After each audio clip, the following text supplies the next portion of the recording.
Hello student, तो आइए अब हम प्रश्नावली 2.2 हल करते हैं। इसका पहला प्रश्न है निम्न मानों पर बहुपद। ये हमें एक बहुपद दिया है कि मान ज्ञात कीजिए, अर्थात इस बहुपद में हमें एक बार x बराबर 0 रखना है, एक बार x बराबर -1 रखना है और एक बार x बराबर 2 रखना है और फिर इसके मान निकाल करके देखेंगे। ये बहुपद दिया गया है, इस बहुपद को इंग्लिश में बोलते हैं पॉलिनोमियल।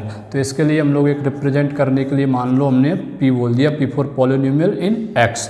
x में जो हमें बहुपद दिया गया वो क्या है हमारा 5x - 4x² + 3। अब हम देखिए x में बहुपद दिया गया तो px लिखा। अब इसका मान हम क्या रखेंगे 0, x की जगह पर 0 रखेंगे। तो x तो रहेगा नहीं, तो हमने रख दिया p0, मतलब जहाँ जहाँ x है वहाँ 0 रखना है। तो 5 × 0 - 4, x की जगह पर क्या रखेंगे 0, तो 0 का स्क्वायर +3। 5 का गुणा 0 से 0 हो गया, 4 का गुणा इस 0 से होगा तो 0, क्योंकि 0 का वर्ग भी 0 ही होता है।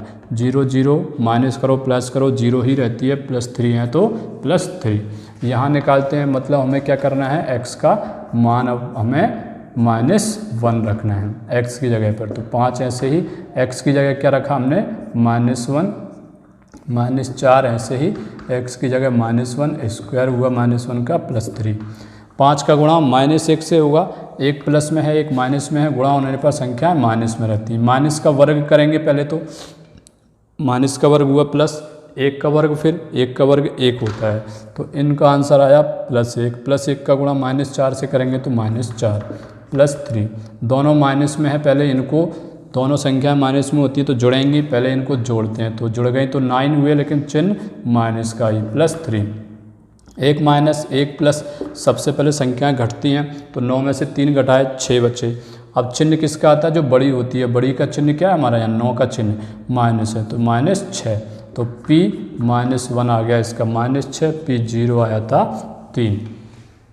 यहाँ पर करते हैं हम लोग हल। अब x की जगह पे क्या रखना है 2 रखना है, तो इसको बोलेंगे p2। देखिए 5 ऐसे ही गुणा x की जगह पर 2 - 4, x की जगह पर 2, 2 का वर्ग +3।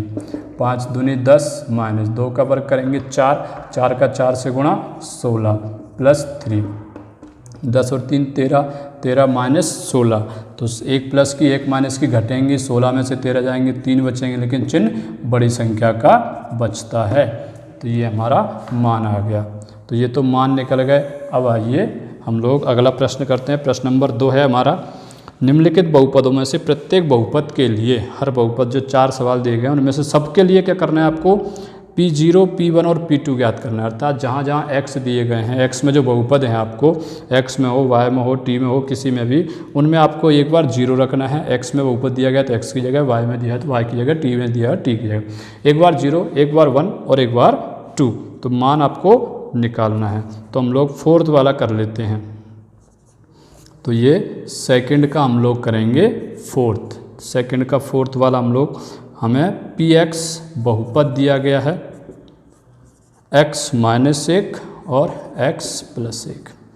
देखिए अभी ये बहुपद पूर्ण रूप से सही से नहीं दिया गया, इसको सॉल्व करते हैं हम लोग, हल करते हैं, सब सरल बनाते हैं इसको। a - b a + b, आपने सर्व समीका पढ़ी है।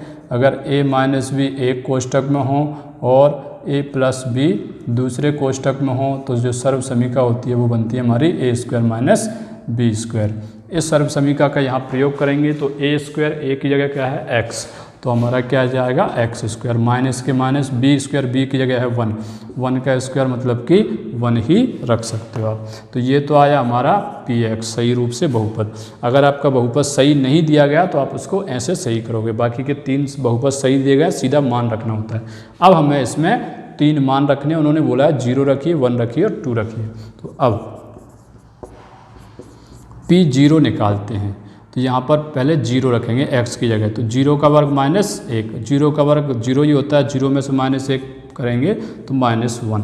अब हम लोग p1 निकालते हैं, p1 x की जगह क्या रखेंगे 1, 1 का स्क्वायर -1, 1 का स्क्वायर 1 होता है, 1 - 1 0 होंगे। फिर रखना है हमें p2, तो ये हमारा बहुपद दिया गया है, इसकी जगह 2 रखेंगे, x की जगह 2 का वर्ग चढ़ रहा है -1, 2 का वर्ग 4, 4 - 1, 4 - 1 3। तो ये हमारे इसके आंसर हुए हैं। तो आपको प्रश्न नंबर 2 में अब जो बचे हुए प्रश्न हैं वो आपको हल करना है। करना क्या है, हर बहुपद में आपको जो मान है वो एक बार 0 रखना है, एक बार 1 रखना है और एक बार आपको 2 रखना है और उनके मान निकालना है। अब आइए हम प्रश्न नंबर 3 हल करते हैं। प्रश्न नंबर 3 में आपको कुछ प्रश्न दिए गए हैं, 8 प्रश्न दिए गए हैं। उनमें आपको क्या करना है, उनके संगत शून्यक निकालने हैं। शून्यक क्या होते हैं, शून्यक वो रहता है अगर कोई बहुपद दिया गया है और उसमें हम कोई दिया गया मान रखें, अगर उससे उसका मान शून्य आ जाता है तो वो उसका शून्यक कहलाएगा। अर्थात एक बहुपद मिलेगा, उसमें कुछ x का जैसे अभी मान रखे थे ऐसे ही x, y, z जिसमें भी है उनके मान रखने को बोला जाएगा आपसे। अगर उस मान को रखने पर उसकी वैल्यू 0 आ जाती है हल करने पर तो वो उसका शून्यक होगा, अन्यथा शून्यक नहीं होगा। तो इसका पहला प्रश्न हम हल करते हैं। पहला प्रश्न में दिया गया है px बराबर 3x + 1, ये हमें बहुपद दिया गया है, फिर सेमीकोलन लगाया गया है ऐसे। उसके बाद में x बराबर दिया गया है मान कितना, 1 - 1/3। अर्थात इस बहुपद में, ये बहुपद है, इसमें आपको x की जगह रखना है -1/3। ऐसा करने पर अगर इसका मान 0 आ जाएगा तो ये उसका एक शून्यक होगा। अगर शून्य मान नहीं आता है तो वो उसका शून्यक नहीं है। तो हल देखिए, px पॉलिनोमियल इन x दिया गया हमें 3x + 1। x की जगह क्या रखना है, -1/3। तो हम लोग किस में पॉलिनोमियल को बदलेंगे अब, -1/3 में। तो जहाँ जहाँ है x है उसमें -1/3 रखते हैं। 3 ऐसे ही, ये x की जगह पर -1/3 + 1, 3 से 3 कट गए, -1 और +1 कितना आया, 0। देखिए इसका मान इसमें रखने पर मान 0 आ गया तो ये इसका क्या होगा, शून्यक। तो अतः x बराबर -1/3 दिए गए बहुपद का शून्यक है। ये दिए गए बहुपद का एक शून्यक है। इसी प्रकार से और हल करते हैं हम लोग। छठवां सॉल्व करते हैं। px हमें दिया गया है, px बराबर lx + m। x का जो मान रखना है आपको वो है -m/l। तो ये px दिया गया है, तो पहले हल जब करेंगे तो आपको लिखना है px बराबर क्या है हमारा, lx + m। x की जगह ये बदलना है तो बहुपद को भी हम बदलेंगे किसमें, -m/l में। l ऐसे ही x की जगह पर अब आपको ये मान रखना है -m/l + m ऐसे ही। l से l कैंसिल, यहाँ बचे -m और ये बचे बाहर +m। -m से +m कैंसिल आउट हो जाएंगे तो बचा हमारा 0।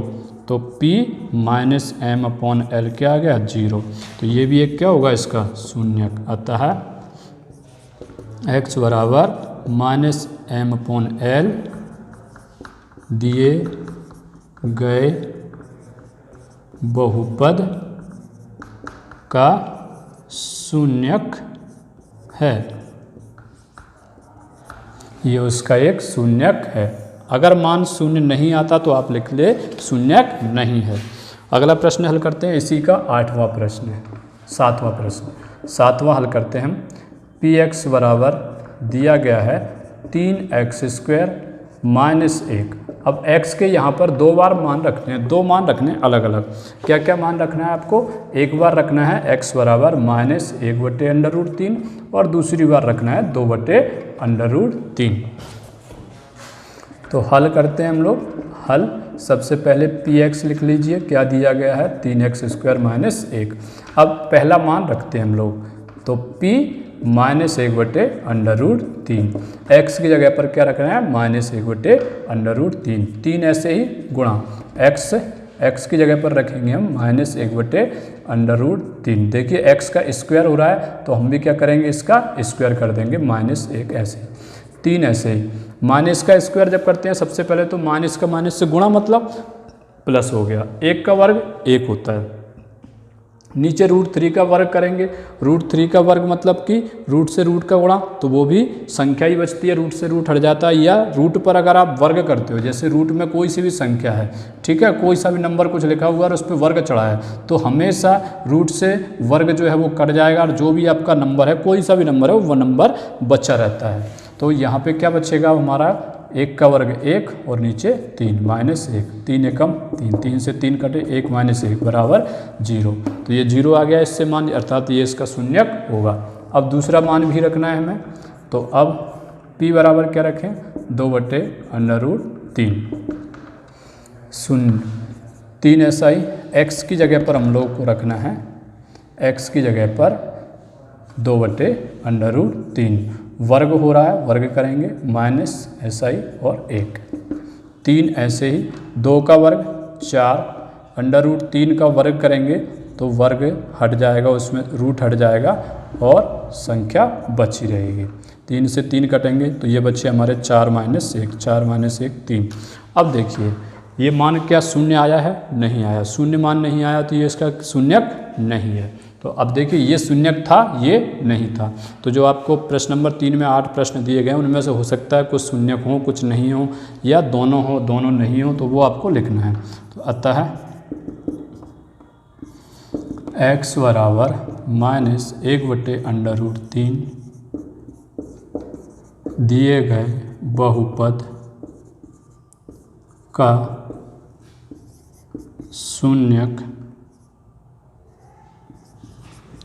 दिए गए बहुपद का शून्यक है, परंतु ये तो शून्यक है लेकिन 2/√3 नहीं है, 2/√3 नहीं है। क्या नहीं है, इसका शून्यक नहीं है। तो ये आपको लिखना है। तो प्रश्न नंबर 3 के जो शेष प्रश्न हैं वो आपको हल करना है। अब हम प्रश्न नंबर 4 हल करेंगे। प्रश्न नंबर 4 में आपको बोला गया है कि बहुपद के शून्यक ज्ञात करना है। शून्यक ज्ञात करना है अर्थात ऐसा मान x का जो उसमें अगर रखें तो वो उसको शून्य बना दे, जो बहुपद दिया है उसको शून्य के बराबर कर दे। तो हम लोग क्या करेंगे, पहले उस बहुपद को शून्य के बराबर लेकर के चलेंगे और उसमें x का मान निकालना है हमें। अर्थात प्रश्न नंबर 4 जो है इसमें हमें x के मान निकालना है। तो 4 चौथे का हम लोग कर लेते हैं, जैसे तीसरा, फोर्थ का थर्ड वाला करते हैं। देखिए px दिया गया है, px बराबर 2x + 5 ये दिया गया है और पूछा है कि प्रत्येक स्थिति में इसका शून्यक बताना है। अर्थात ऐसा मान x का जिसको यहाँ रखें तो इससे उसका मान कितना आ जाए, शून्य आ जाए। तो हम लोग इसी को किसके बराबर मानेंगे, शून्य के बराबर मान के चलते हैं, फिर x का मान निकल जाएगा। तो माना px बराबर 0, px की मान कितनी है, 2x + 5 बराबर 0। x का मान निकालना है तो बाकी सबको आपको पक्षांतरण करना होगा। तो 2x ऐसे ही, प्लस के 5 उस साइड जाएंगे, माइनस के 5। x का मान निकालना है तो x बराबर, ये गुणा में है तो किस में पक्षांतरित होगी, भाग में, -5/2। तो ये क्या हुआ, इसका एक शून्यक हो गया। तो ऐसे आपको मान बताना है। और प्रश्न हल करते हैं, जैसे कि इसका प्रश्न नंबर 7वां है, 7th। और देख लीजिए, कुछ नहीं करना है आपको, कुल मिला करके क्या करना है, x के मान निकालना है। पिछली प्रश्नावलियों में हम सीख चुके हैं x के मान निकालना। तो px बराबर आपको दे रखा है cx + d और लिखा है c और d वास्तविक संख्याएं हैं और c बराबर नहीं है 0 के। c 0 के बराबर नहीं है क्योंकि 0 के बराबर होती हुई तो वो x को ही 0 कर देती। तो मान लेते हैं हम लोग px बराबर है 0। px का मान क्या है, cx + d बराबर 0। x का मान निकालना है, बाकी सबको पक्षांतरण करना होगा। पहले प्लस वाली संख्या ये जाएगी तो cx बराबर क्या हो जाएगी, प्लस के d उधर गए, माइनस के d। x का मान निकालना है तो ये उसके पक्षांतरण में किस में जाएगी, अपॉन में, -d/c। तो ये x बराबर ये आ गया। तो इस प्रकार से आपको बाकी के बचे हुए जो प्रश्न हैं वो हल करना है। वो आपका होमवर्क है, जल्दी से जल्दी होमवर्क कंप्लीट कीजिए और सेंड कीजिए। Thank you.